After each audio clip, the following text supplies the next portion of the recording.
Text. Dinner is over. The plates are still on the table, your phone is within reach, and the couch is making a very persuasive argument. Most nights, that is where the evening slows down. You sit, scroll, watch something, and let your body handle the meal in the background. But suppose you interrupt that routine with one very small decision: you walk for 10 minutes. Not an intense workout. No running shoes required. No heroic fitness montage. Just a normal walk around the block, through the hallway, or even around your living room. What actually changes inside your body during those 10 minutes? The most immediate answer has less to do with burning calories than most people assume. It has to do with where the energy from your dinner goes during the hour after you eat. When a meal contains carbohydrates, your digestive system breaks many of them down into glucose. That glucose enters your bloodstream, and your pancreas releases insulin. Insulin acts like a signal telling cells that energy is available and helping move glucose out of the blood.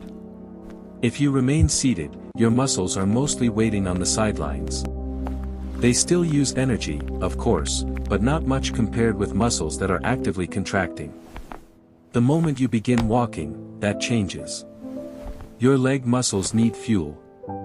Each step creates a small increase in demand, and contracting muscle can pull more glucose from the bloodstream. Insulin is still involved, but muscle contractions also activate additional pathways that help transport glucose into muscle cells. Think of your bloodstream as a road carrying delivery trucks after dinner. Insulin helps direct those trucks toward their destinations. Walking opens more loading docks at exactly the time traffic is increasing. You are not making the meal disappear. You are giving some of its incoming energy somewhere useful to go. That timing is the important part. Blood glucose generally rises after eating and often reaches its higher levels within the next couple of hours. A walk taken during that window overlaps with the arrival of glucose from the meal. Walking 3 hours later may still be good exercise. But it is no longer meeting the dinner traffic as it enters the road. This helps explain why researchers have repeatedly found that activity performed soon after eating can reduce the size of the immediate post-meal glucose rise. In one randomized crossover study, adults with type 2 diabetes tried two routines. During one period, they walked for 30 minutes at one unspecified time each day. During another, they walked for 10 minutes after each of their 3 main meals. The total walking time was the same. But the after-meal routine produced better post-meal glucose control. The largest difference appeared after dinner, which was also the meal containing the most carbohydrates for many participants. That does not prove everyone needs 3 walks a day. It shows something more useful: the same amount of movement can have a different effect depending on when you use it. A later systematic review reached a similar conclusion. Across the studies it examined, exercise after a meal generally reduced post-meal glucose more effectively than exercise completed before the meal, and beginning sooner after eating appeared to produce a stronger immediate effect than waiting longer. More recently, a small experiment tested 12 healthy young adults after they consumed a glucose drink. A comfortable 10-minute walk started immediately afterward lowered their average glucose exposure over the following 2 hours compared with resting. Interestingly, the short immediate walk also performed well against a 30-minute walk that began later. That sounds impressive, but there is an important catch. The experiment was small, involved young healthy volunteers, and used a glucose drink rather than an ordinary mixed dinner. It tells us something about timing and physiology. It does not establish a universal 10-minute prescription for every person and every meal. And this is where the internet version of the idea usually gets ahead of the evidence. A 10-minute walk is not a blood sugar eraser. A normal rise after eating is part of normal human physiology. One small spike in a healthy person is not automatically dangerous, and flattening every visible bump on a glucose monitor is not the same as improving long-term health. The effects also vary. They depend on the meal, walking speed, fitness level, medications, insulin sensitivity, age, and whether someone has diabetes or impaired glucose regulation. The people most likely to see a meaningful glucose benefit may be those whose bodies have more difficulty clearing glucose after meals. Healthy adults can still show a smaller post-meal response, but that does not always translate into lower glucose across the entire day. One free-living study in metabolically healthy young women found that post-meal walking improved glucose levels during the hours after meals, but did not significantly improve overall 24-hour glucose control. In other words, the walk changed the wave without necessarily changing the whole ocean. So if the benefit is not magical, why is this habit still unusually practical? Because it connects movement to a cue that already happens every day. Exercise more is technically good advice and practically terrible scheduling. It has no location, no starting signal, and no protection against the mysterious disappearance of free time. Walk when dinner ends is different. The meal becomes the reminder. You put down the fork, clear what needs clearing, and move before the couch begins negotiations. 10 minutes after dinner, 7 nights a week, adds up to 70 minutes of movement. That alone does not meet the full weekly activity recommendations for most adults, but it is no longer nothing. It replaces more than an hour of sitting with an hour of walking every week. And because the effort is small, it may be easier to repeat than an ambitious routine designed during a burst of Sunday night optimism.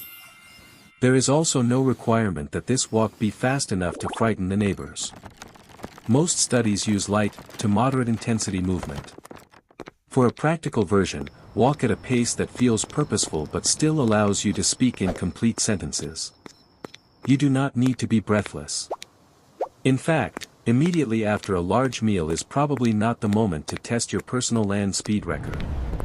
A relaxed walk around the block works. Walking a dog works, although the dog may interpret this as a legally binding nightly agreement. Indoor laps work. A treadmill works. Marching gently in place while the kitchen is being cleaned can work if weather, safety, or mobility makes an outdoor walk inconvenient. The muscles do not require scenery. Starting soon after dinner is reasonable because the goal is to overlap movement with the early post-meal period.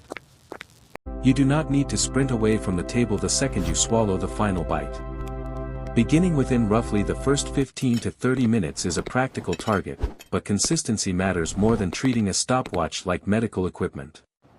And 10 minutes is not a biological cliff. 5 minutes is not worthless, and 12 minutes does not cause the experiment to self-destruct. 10 minutes is attractive because it is long enough to create real muscle activity and short enough to fit into ordinary life. The title is a habit, not a law of physics. What about digestion? People often claim that walking after a meal speeds up digestion, removes bloating, melts fat, detoxes the body, and possibly reorganizes the garage. The glucose effect has a clear physiological basis and direct research behind it. The broader promises are less certain. A gentle walk may feel comfortable and may help some people avoid the heavy, motionless feeling that follows a large meal. But it does not cancel the calories you ate, and 10 minutes of walking burns a relatively modest amount of energy. If weight changes over time, they result from the larger pattern of food intake, activity, sleep, biology, and environment, not from one lap around the neighborhood after lasagna. The walk also does not replace regular aerobic exercise or strength training. Adults are generally encouraged to accumulate at least 150 minutes of moderate aerobic activity each week, along with muscle strengthening work on 2 or more days. Your 10-minute dinner walk can contribute to that total. It is not the entire program. There are also people who should be more deliberate. Physical activity can continue lowering glucose during and after exercise. If you use insulin or certain glucose-lowering medications, particularly medicines that can cause hypoglycemia, adding a new post-meal walking routine may affect your glucose response. That does not mean you should avoid walking. It means you may need guidance from your healthcare team about monitoring, medication timing, or carbohydrates, especially if you have experienced low glucose before. Anyone with significant balance problems, foot wounds, serious mobility limitations, or instructions to restrict activity should adapt the idea to their circumstances. And chest pain, severe shortness of breath, faintness, or unusual dizziness is not a signal to finish the 10 minutes for the sake of discipline. Stop and seek appropriate medical help. For most generally healthy adults, though, the useful version of this habit is almost aggressively simple. Finish dinner. Put on comfortable shoes if you need them. Walk at an easy or moderate pace for about 10 minutes. Then continue your evening. Do not use the walk as punishment for eating. Do not use it to earn dessert. And do not turn a low-friction habit into another exhausting health ritual with equipment, tracking spreadsheets, and a motivational quote printed on a water bottle. The real value is the alignment. Food is entering the system. Your muscles begin asking for fuel. A period that would usually be spent sitting becomes a period of light movement. Repeated often enough, that is a meaningful improvement in the structure of your day, even if no single walk feels dramatic. So what does a 10-minute walk after dinner change? Immediately, it increases muscle activity and can reduce the size of the glucose rise following the meal. Practically, it interrupts evening sitting and attaches movement to a reliable daily cue. Over time, it adds activity without demanding a separate trip to the gym. What it does not do is erase a poor diet, guarantee weight loss, prevent disease, or replace medical treatment. That is the corrective most health advice needs. A habit does not have to be miraculous to be worth doing. Tonight, after dinner, try the simplest possible experiment. Walk for 10 minutes at a comfortable pace and notice whether the habit feels sustainable, not whether you feel instantly transformed. Then ask yourself a more useful question then: did this burn enough calories? Ask, could I still be doing this a month from now? Because the best 10-minute walk is not the one that produces the most impressive claim. It is the one you actually take again tomorrow.